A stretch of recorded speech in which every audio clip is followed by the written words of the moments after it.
In just 56 seconds, $127 billion worth of Italian sovereignty was about to be redistributed across Europe. Ursula von der Leyen didn't wait for diplomatic pleasantries. She opened the folder marked Strategic Autonomy Initiative, Italy Framework, and began reading the numbers that would reshape the Mediterranean power balance. The cameras zoomed in closer. Every member of the European Council leaned forward. What was Ursula von der Leyen about to reveal that would make Rome's most powerful leader openly revolt against Brussels? The session began at exactly 2:47 p.m. Brussels time. The atmosphere in the Europa building was standard bureaucratic routine until von der Leyen approached the podium carrying not one but three separate dossiers. The Italian delegation, led by Prime Minister Giorgia Meloni, sat in the front row, their expressions unreadable. Nobody in that room anticipated what was about to unfold in less than 1 minute. Von der Leyen's voice carried the institutional authority of someone who had moved billions across borders with the stroke of a pen. She opened with a seemingly innocuous reference to Article 122 of the Treaty on European Union, the emergency clause that allows Brussels to impose economic measures during crisis periods. But her next sentence shattered the diplomatic veneer completely. The Italian strategic framework, von der Leyen announced, will reallocate $47.3 billion in national infrastructure funds to pan-European green transition projects, effective immediately upon ratification. The words hung in the air like a judicial sentence. This wasn't a proposal. This wasn't a negotiation. This was a dictate. Von der Leyen was essentially announcing that nearly 50 billion euros earmarked for Italian roads, bridges, and energy infrastructure would instead flow into Brussels-controlled climate initiatives scattered across 27 member states. Meloni's reaction was instantaneous and volcanic. She didn't stand up gradually. She shot to her feet like a prosecutor objecting to perjury. Her right hand slammed down on the mahogany table with such force that the microphones picked up the sound across the entire chamber. The delegation from Germany visibly jumped. Even von der Leyen, mid-sentence, paused and made direct eye contact with the Italian Prime Minister. "Presidente von der Leyen," Meloni's voice cut through the room with surgical precision.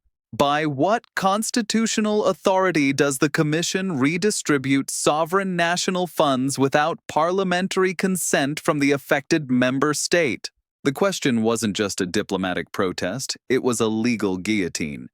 Meloni had just accused the president of the European Commission of constitutional overreach in front of cameras broadcasting live to 450 million European citizens. The silence that followed was absolute. Interpreters in their glass booths scrambled to translate not just the words, but the explosive implications. Von der Leyen's response revealed the true scope of what Brussels was attempting. Instead of retreating or clarifying, she doubled down. She referenced Emergency Protocol 1947C, a rarely invoked measure that allows the Commission to override national budget allocations during existential threats to European integration. The legal precedent was thin, the constitutional ground was shaky, but the political signal was unmistakable.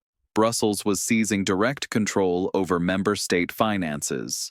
"This framework," von der Leyen continued, her voice steady despite the diplomatic earthquake occurring in real time, "ensures that climate targets supersede national fiscal preferences.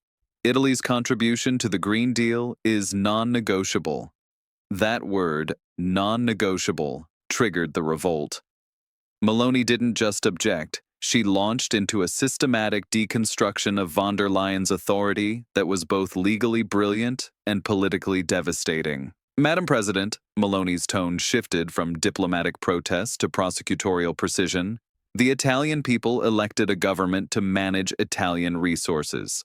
We did not elect Brussels bureaucrats to confiscate our infrastructure budget and redistribute it to German solar farms and French wind projects." The camera operators, sensing the historic nature of the exchange, tightened their shots. Von der Leyen's jaw tightened almost imperceptibly, but her hands remained steady on the podium. Meloni, however, was just getting started. "Furthermore," Meloni continued, producing a document from her briefcase. This so-called strategic framework violates Article 5 of the Treaty on European Union, which establishes the principle of subsidiarity. The Commission has no legal authority to unilaterally reallocate national funds designated by sovereign parliaments. The document Meloni held aloft was a legal opinion from Rome's Constitutional Court, dated just 3 days earlier. The timing wasn't coincidental. Italian intelligence had clearly intercepted advance knowledge of von der Leyen's plan and prepared a constitutional counterattack. This wasn't spontaneous outrage. This was coordinated legal warfare. Von der Leyen found herself in an impossible position. To acknowledge Meloni's constitutional argument would be to admit the illegality of the entire framework. To dismiss it would be to openly claim that European law supersedes national constitutions, a position that would trigger constitutional crises across multiple member states. The President of the European Commission chose a third option: procedural deflection. She announced that detailed legal analysis would be provided in written format within 48 hours and attempted to move to the next agenda item. But Meloni wasn't finished. Madam President, Meloni's voice rose slightly, the Italian government formally reserves all rights under Article 50 of the Treaty on European Union should this illegal confiscation proceed. Article 50.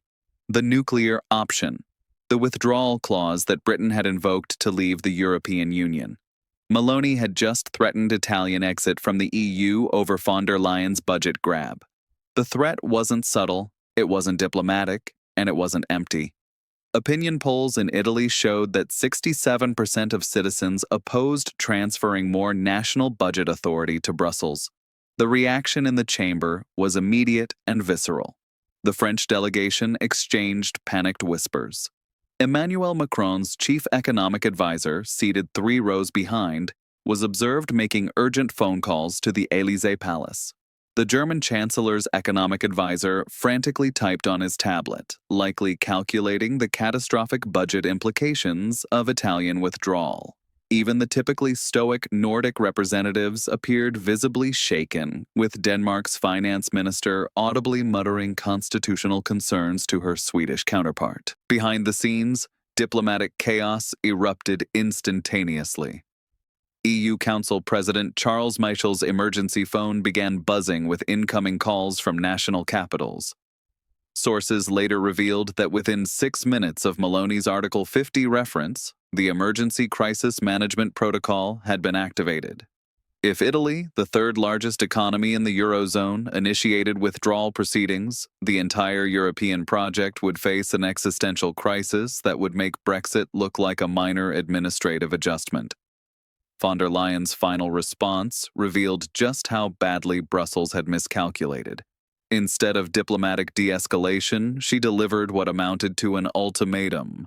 Member states that refuse to participate in collective climate financing arrangements must be prepared to face collective consequences. The phrase collective consequences was EU bureaucratic language for economic sanctions. Von der Leyen was threatening to impose penalties on Italy for refusing to surrender its infrastructure budget. She was essentially declaring economic war on the third largest contributor to the EU budget. Meloni's counter-response was devastating in its simplicity. Italy contributes $13.8 billion annually to the EU budget. We'll be happy to discuss collective consequences.